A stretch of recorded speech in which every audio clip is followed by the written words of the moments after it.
Hello বন্ধুরা, আমি মিতুমণি।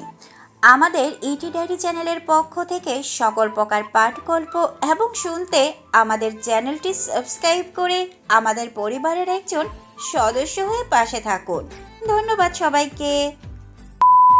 বৃষ্টি ভেজা এক দুপুর কলেজ ক্যাম্পাসের ক্যান্টিন। শুভ্র ও তার সিনিয়র তানিয়া আপুর কথা চলছে। আপু, আজ আমার ক্লাস মিস করলেন? এটা তো আপনার স্বভাব হয়ে গেছে। ক্লাস মিস করতে হলে তো কারণ লাগে শুভ্র। আজ শুধু তোমার সাথে গল্প করতে ইচ্ছে করছিল। আমার সাথে কেন? আমার মধ্যে কি এমন বিশেষ কিছু পেলেন? বিশেষ কিছু নয়, তবে তোমার সরলতা আর বুদ্ধি আমাকে মুগ্ধ করে। কথোপকথনের মাঝে শুভ্রের লজ্জা আর তানিয়ার হাসি ছিল গল্পের প্রধান অংশ।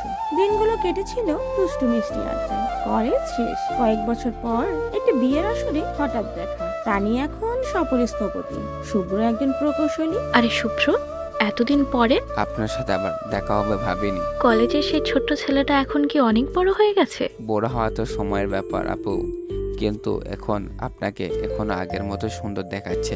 আহা, প্রশংসা শুনতে কে না ভালোবাসে। সেই রাতেই তানিয়া উপলব্ধি করলো শুভ্রকে ছাড়া তার দিনগুলো অসম্পূর্ণ। তানিয়া ও শুভ্রের বিয়ে হয়ে গেছে। এক সন্ধ্যায় নতুন বাসায় তাদের কথা চলছে।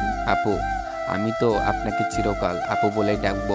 আহা, বিয়ের পরেও এই ডাক। এবার একটু ভালো নাম দাও। তাহলে তুমি ডাকবো।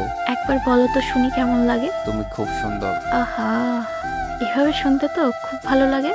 তবে আরেকবার বলো। তুমি শুধু সুন্দর নও, তুমি আমার জীবন। বিয়ের কিছুদিন পর এক রাতে শুভ্র, রান্নাটা ভালো হয়েছে তো? তোমার হাতে রান্না খেতে গেলে তো ওষুধ খেতে হবে। এটা কি বললে? এত কষ্ট করে রান্না করলাম আর তুমি বলছো খারাপ?